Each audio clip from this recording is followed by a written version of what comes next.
விசுவாசிக்கிறேன். இன்னைக்கு உங்களோட பேசுற தலைப்பு அபிஷேகம். இன்னைக்கு அநேகர் பார்த்தீங்கன்னா அபிஷேகம் பெற்றிருக்கிறீங்களா அப்படிங்கிற கேள்வி கேட்பாங்க. பார்த்தீங்களா?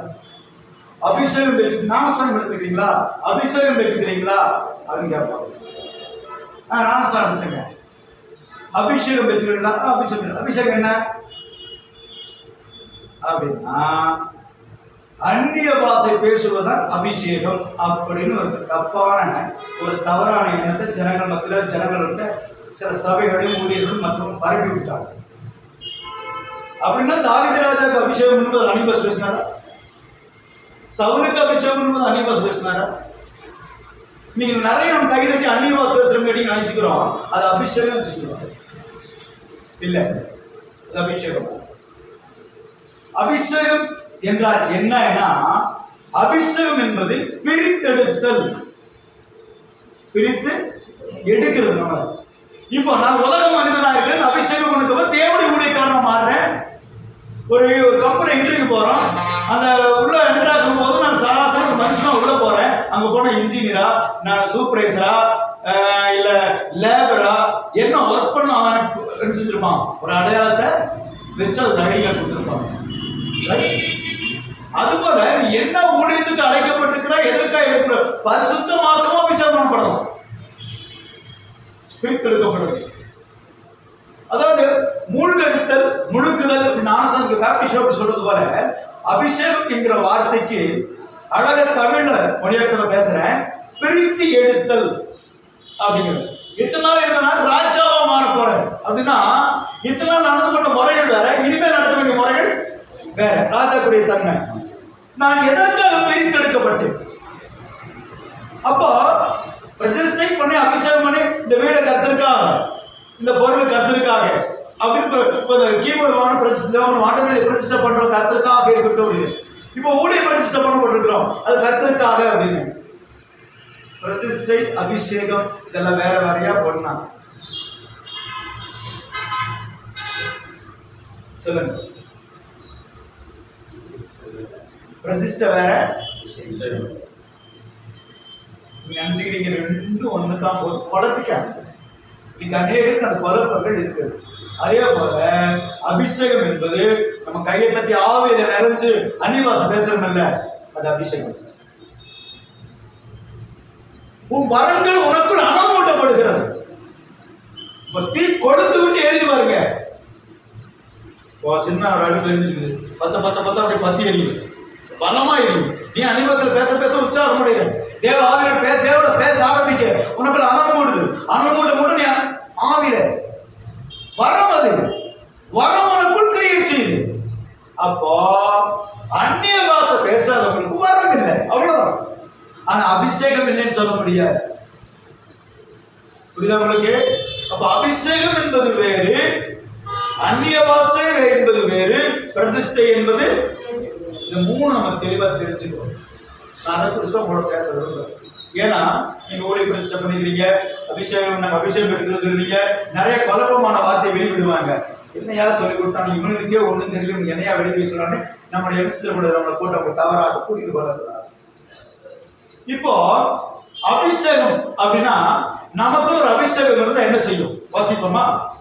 ஏசாயா புஸ்தகத்துல 10ஆம் அதிகாரம் 27வது வசனம். ஏசாயா புஸ்தகம் 10:27. அந்நாளில் உன் தோளிலிருந்து அவன் சுமையும் உன் கழுத்திலிருந்து அவன் நுகமும் நீக்கப்படும். அபிஷேகத்தின் நுகம் முறிந்து போ, அவன் ஆதாயத்துக்கு வந்து அபிஷேகத்தின் முகம் முறிந்து போ. அது என்ன அபிஷேகத்தின் நுகம்? நுகம் என்ன? ஒரு பாரம் தானே. அந்த பார் என்ன ஆகும்? அபிஷேகத்தின் நுகம். அபிஷேகத்தின் பாரம் என்ன ஆகுமா? முறிந்து போயிட்டு போடுது. இதெல்லாம் ரொம்ப போச்சு, குழப்பமா இருக்குதா? அது எது முடிக்குதாமா?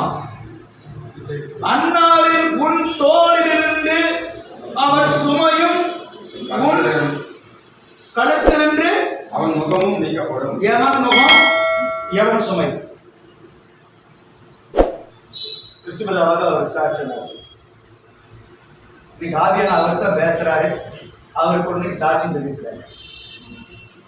என் வாழ்க்கையில எங்க மாமாவை இழந்துட்டேன், என் வேலையை இழந்துட்டேன், அது பிசாசு கொடுத்த நுகம் இல்லை அப்படின்னா எப்போ அந்த தெளிவு வருதோ அவர்கள் பரிசுத்த ஆவி அபிஷேகத்தில் நிரப்பப்பட்டாங்க. அதான் நுகத்தை உடைக்கிறது. ஏன்னா உலக காரியங்கள் 1000 இருந்தாலும் பிரச்சனை போராட்டம் நமக்கு நேரம் வரும். தேவன் அனுமதிக்காமல் ஒன்று மேல வராது. தேவன் சமூகத்துல யோபு பிசாசு நின்னா, ஆண்டவரே எங்கடா சுத்திட்டு வந்த, உலகம் போற சுத்திட்டு வந்த, யோபு மேல கண்ணை வச்சியா? இன்னைக்கு அதே கேள்விதான். கிறிஸ்து மேல கண்ணு வச்சியா? சகோதரர் மேல கண்ணு வச்சியா? எது கேட்கிறாரு? ஏன் தெரியுமா? நீ ஜெபிக்கிற ஆண்டவரை என்னை குறித்தும் நோக்கம் என்ன, ஆண்டவர் என்னை குறித்தும் திட்டம் என்ன கேட்டுக்கிற. அவன் அப்படியே ரோட்ல போனவன் நின்று பாக்குறாங்க. ஆஹா, இன்னும் ஜோம் பண்றான் போல தெரியுது அப்படின்னு பாக்குறான். ரைட்டு அப்படின் போது அங்க தேவன் நின்று உனக்கு கவனிச்சுக்கிறார். பிசாச பாக்குறாரு, உன்னோட வேண்டுதலையும் கேட்கிறேன். பரலோகத்துக்கு வந்து கேட்கிறாரு, என்னடா ஊர்ல சுத்திட்டு வந்தேன். அவன் வாயில மேட்டர் வாங்குறாரு. எங்க போயிட்டு ஊர்ல சுத்திட்டு வந்தேன். யோகா கண்ணு வச்சியான். அவன் சிந்திக்கிறான், ஓ கர்த்தர் பார்த்துட்டார் போறது. சிலர் நாம சில காரியங்கள் செய்வோம். ஒருத்தர் பேசுறத வச்சு நம்ம டக்குன்னு பதில் பேசுவோம். அப்ப அனுப்பிச்சுப்பாங்க, ஓ ரைட் புரிஞ்சுட்டாங்க போல தெரியுது அப்படிங்கிற மாதிரி. இந்த பிசாசு யோகமான கண்ணை வச்சியான்னு கேட்டவன் சொன்னான், ஆமா ஆண்டவரே அவன் மிருதுவாகவே மிருதுவாக நம்பிட்டுக்கிறான். அவன் சும்மா மேல இதா பண்ணிக்கிறான். மாயமா அவன் சும்மா பக்தி மேல நடிக்கிறாங்க. அவன் ஜபம் சரியில்லைங்க, அவன் ஆள் சரியில்லைங்க அப்படிங்கிற மாதிரி சொல்லும் போது தேவரே அதை ஏற்படுத்தினாரா சாத்தான் ஏற்படுத்தினார்? யோபுக்கு துன்பத்தை வருவித்தது இறைவன் மட்டும்தான். ஏன் தெரியுங்களா? அவன் சுத்த பொண்ணு பிசாசுக்கும் தெரியணும், இந்த சமுதாயத்துக்கும் தெரியணும். தேவன் உனக்கு வர உபத்திரம் பிரச்சனை வந்தோடி சுருங்கி ஓடுக்கு பயந்தார். கர்த்தர் சரியா அனுமதிக்கிற காரணம், நீ யாரு, உனக்கு இருக்கிற கிருபை என்ன, உனக்கு இருக்கிற வரங்கள் என்ன, உனக்கு இருக்கிற பாரம் என்ன, உனக்கு இருக்கிற காரியங்களை வெளிக்கொள்ள விரும்புற. அப்போ அந்நிய முகம் சுமை பாரம் அழுந்தது, கர்த்தர் அனுமதிக்கிறார். ஏன் தெரியுமா? அவருடைய அபிஷேகம் அந்த எல்லாத்தையும் அடிச்சு உடைச்சிருது. ஆண்டு சொன்னாரு, உன்னித்துக்கும் அவர் வித்துக்கும் பகை உண்டாக்குவேன், அவர் என்ன செய்வார், தலையை நசுக்குவார், நீ அவர் துதிக்காதை நசுக்குவார். அப்படின்னா பாம்பு தலையை மிதிக்கிறாருன்னா அந்த பாம்பு திரும்ப குதிக்கார செய்யும், கடிக்கும். அப்ப அவருக்கும் என்ன ஆகும், விஷம் ஏறுமா இல்லையா? ஆண்டுக்குள்ள ஏறுமா இல்லையா? ஆனா அந்த விஷம், பாம்பை விஷம், சர்வத்தின் விஷம், பாவம் இயேசுவை மேற்கொள்ளவில்லை. அவர் பரிசுத்தர். அப்படியானால் அபிஷேகத்தினாலே நுகங்கள் என்ன செய்யுமா, முறிந்து போகும். உன்னுடைய அபிஷேகத்தோட வேலை என்னன்னா, உனக்கு விரோதமாக எழும்புகிற வல்லமைகள், உனக்கு விரோதமான காரியங்கள் வந்து உன்னை விலகி காக்க அபிஷேகம். ஏன்னா நீ விசேஷமானவனாக இருக்க வேண்டும், நீ எல்லாவற்றையும் ஜெயம் எடுத்தவனாக, மேற்கொள்ளுகிறவனாக, எல்லாம் செய்து முடிக்க திராணிகளவனாக இருக்கும்படி அந்த அபிஷேகம் வருது. அந்த அபிஷேகம் என்ன செய்யுதுன்னா, உன்னை வேறு பிரிச்சு குவாலிட்டியா கொண்டு வந்து நிறுத்தும் போதுதான் பிரதிஷ்டை. செலக்ட். அந்த கோல் புரியுதுல, அந்த கோல் பண்ணி 12 கோல் வச்சிருந்த போது 6 கோல் எடுத்துக்குமோ முதல் உடைய ஆரம்பிச்சிருக்கும். உடஞ்சாதான் செய்யுது துணிரு. என்ன கோல் நடந்த கோல் உடஞ்சு போச்சே இல்ல, அடுத்த நாள் அது துணிரு. வாழ்க்கையில நெருக்கம், போராட்டம், அவமான, கஷ்டம் வருதா, ஆவியோட அபிஷேகம் உனக்கு அதிகமா இருக்கு அர்த்தம். நாங்க மறுப முகாமுக்காக அதிகமா ஜெபிச்சிருக்கும் போது சில காரியங்கள் என்னோடு நான் ஆவியில் உணர்ந்த காரியங்கள் சொல்றேன். மறுப முகாம் நடத்தும் போது சபையை உடைப்பேன். நான் பிசாசு அந்த கூட்டுக்குள்ள சபையை உடைச்சிருவேன் அப்படின்னா அதுக்கு தகுந்த மாதிரி சம்மதமே எல்லாம் வாழ் போட்டு ஒருத்தர் மேல தவறான போட்டு அப்படி இப்படி சொல்லிட்டு இருக்குது. நான் கேட்டுக்கிட்டு தேவை சொன்னேன், என்ன கடிந்து கொடுனார். புரியுதா உங்களுக்கு? கடிந்து கொண்டு எனக்கு தெரியும், நான் பேசும்போது ஒரு மனுஷனுடைய சுவாச காற்று சுவாசிக்கிறமா இருக்கிறேன். 28 வருஷமா பேசியிருக்கேன். என்னைக்கு சொல்லுங்க, பேச்சோட பலம் எனக்கு தெரியும், பேச்சோட வல்லமைகள் தெரியும், பேச்சோட நெளிவு சொல்லி தெரியும், பேச்சோட வெயிட் அது என்ன வழி உண்டாக்குன்னு தெரியும், அந்த அது எப்படி சுமமாக்குன்னு தெரியும், அந்த வார்த்தையோட காரியம் என்ன, அதோட என்ன அந்த வார்த்தை தெரியும். சும்மா வீச மாட்டேன், அம்பெடுத்து வீச மாட்டேன் வார்த்தை. நான் ஒருத்தர் பேசின நொறுக்குன்னு வச்சு பேசணும், ஒரு இல்லாமல் நிற்கிறேன். அந்த அளவுக்கு தெரியும். அவன் காய்க்கு ஆற்றும்படின வார்த்தைன்னு சொல்ல முடியும் என்னால. அப்போ அந்த வார்த்தை இருந்து புறப்படும் போது நம்ம கல் வீசும் நமக்கு தெரியும், எங்க ஒழுங்கு நமக்கு தெரியும், இதான் தெரியும். அதை தாண்டியும் போது அது கீழே விடும். ஆனா இந்த அளவுக்கு போகும் நமக்கு தெரியும் கல் வீசும் போது. ரைட்? நமக்கு இருக்கிற அபிஷேகத்துடைய வெயிட் என்னைக்காவது நமக்கு தெரிஞ்சிருக்கிறோமா? அப்படி தெரிந்து கொள்வதுதான் ஆவிக்குரிய வளர்ச்சி. இல்லைன்னா வளர்ச்சி. சும்மா நீங்க கையை தட்டி அன்னிபாஸ் பேசுங்க. அதனாலதான் பவுல் சொல்றாரு, நான் வந்து எவ்வளோ பாஷை பேசினாலும் 10,000 வார்த்தை பேசினாலும் ஜனங்க புரிந்து கொள்ளும்படி ஒரு 5 வார்த்தை பேசினாலும் அப்படின்னு. ஆகியான கண்பானவர்களே, அன்னாரின் தோலிருந்து அவன் சுமையும் அவன் முன் கழுத்திலிருந்து அவன் நுகமும் நீக்கப்படும். அபிஷேகத்தின் நுகம், அபிஷேகத்தின் நுகம் நல்லா நீங்க அபிஷேகத்தின் நுகம் அதை முறிந்து போடும். மொழியாக்கு நல்லா படிச்சு பாருங்க, அது முறிந்து போகாது, அது உடச்சு ஒண்ணுமெல்லாம் ஆக்கிடும். அபிஷேகம் உன்னை விடுதலை ஆக்கிறோம் அப்படிங்கிறார். இத்தனை நாள் ஆடு மாடு மேய்ச்ச தாவீது கரடியும் சிங்கத்தையும் அடிச்சேன்னா அவனுக்குள்ள முதல் அந்த அபிஷேகம் இருந்தது. அதனால பிரதிஷ்டை அவனை தேடி வந்துச்சு. ராஜாவாக அபிஷேகம் பண்ணாங்க, பிரதிஷ்டை பண்ணாங்க. ஆச்சா? அப்போ கோலியத்தை வீழ்த்துறது அவனுக்கு ஒரு பெரிய காரியமா தெரியல. சரி, இப்போ நமக்குள்ள அபிஷேகம் இருக்கு, யாரும் உணர்றீங்க? அந்த பசங்க 2 பேருக்கு குழு நாட்டுறவங்க பெருமையாவே இருக்கிறாங்க. நாட்டுல கேண்டீன் வாங்கிக்கிற நாட்டிலே இருக்கிறாங்க. சச்சரவை வாங்கி சாப்பிட்ற மாதிரி இருக்க மாட்டாங்க. வேறத்தாலும் பார்க்குறாங்க, பாப்பாவே பார்க்குறாங்க. அப்படி என்ன அர்த்தம்? ஜெபிக்கிறது இல்லைன்னு அர்த்தம். ஜெபிச்சா தெரிஞ்சுக்கலாம். அபிஷேகம் என்ன தெரியுமா? இப்போ உங்களுக்கு அபிஷேகம் இருக்கு சொன்னீங்களே, இந்த அபிஷேகம் உங்களுக்கு என்ன செஞ்சு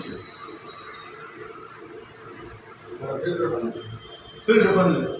அப்புறம் வேற என்னப்பா கையை தூக்குனீங்க? இப்போ 100 ரூபா தாள் இருக்கு, வேல்யூ எவ்வளோ? 100 ரூபா தாள் இருக்கு, அது என்ன சாகும், என்ன யூஸ் ஆகும் தெரியுமா இல்லையா? உன் அபிஷேகத்தோட வேல்யூ என்ன சொல்லு? ஜெபத்துக்கு பதில் தரது, பிரித்தெடுக்கிறது, அப்புறம் எண்ணங்களை மாற்றுதல், எண்ணங்களை மாற்றி சீர்படுத்த சீர்படுத்துதல்.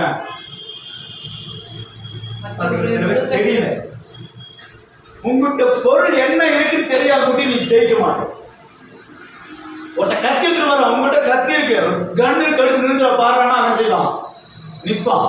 நீ ஒண்ணுமே இல்லாம கண்ணு வெட்டி தூக்கி போயிடுவான். இன்னைக்கு அதே பாதிக்கப்படுவதற்கும் அழிந்து போவதற்கு காரணம் தங்கிட்ட என்ன இருக்குன்னு, தன் ஆயுதம் என்ன, நம்ம யாரு என்ன நிலையில இருக்கிறோம், நம்ம எப்படியா தெரியாத கட்டி தோத்துட்டே இருக்கோம்.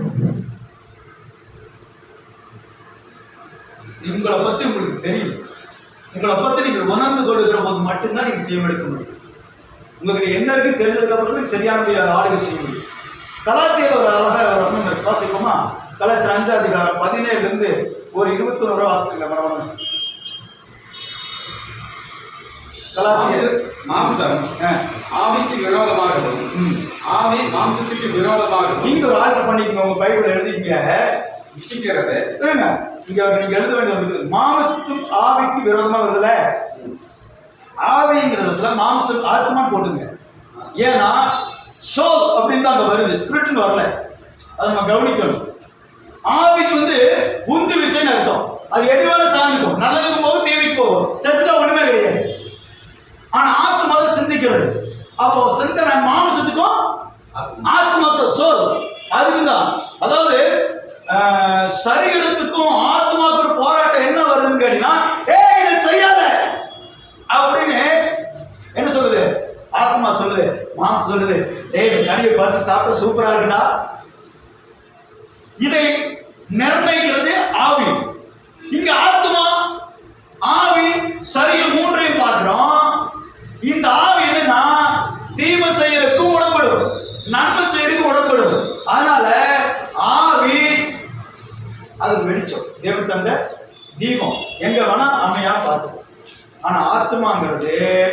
பரிசுத்த ஆவியர் கிடையாது நமக்கு நன்மை தீமை சொல்றது. இது தப்பு, இது செய்யாத. இந்த மாம்சம் உலகத்துக்குரிய காரியம். மண்ணாக்கிற மண்ணுக்கு போகும், மண்ணுக்கு எடுத்துக்கிட்ட மண்ணுக்கு போகும். அது பூமிக்குரிய சிந்தனையில ஆசீர்வாதத்தை நோக்கியே பார்க்கும். அதுமாதிரி சொன்னாங்க. ஆசீர்வாதம் பணம் இல்லை, ஆசீர்வாதம் பணம் வருதான், ஆனா அதான் முதல்ல இல்லை. சமாதானம், சந்தோஷம், நிம்மதி, சுகபலம். அதுக்கு கல்யாணம் வீட்டில் வாழ்க்கை 18 பெற்று 18 என்ன தெரியுமா? அதுக்கு ஒரு லிஸ்டே இருக்குது. ஆசீர்வாதம் 18 பேர் நினைச்சுக்கிறான். ஓ கொள்ளை பேத்து விடுறது, கொள்ளை பேத்து விட்டுட்டு கடங்காரனா இருக்கிறான். 19ஆவது அதல்ல 18 பெற்றுனோன்னு அவன் வேலைக்கே போகுது. இதவே தொழிலா வச்சு 18 பேருக்கு என்ன தீரமாடுது? 18 பேர் பக்கமே தாத்தா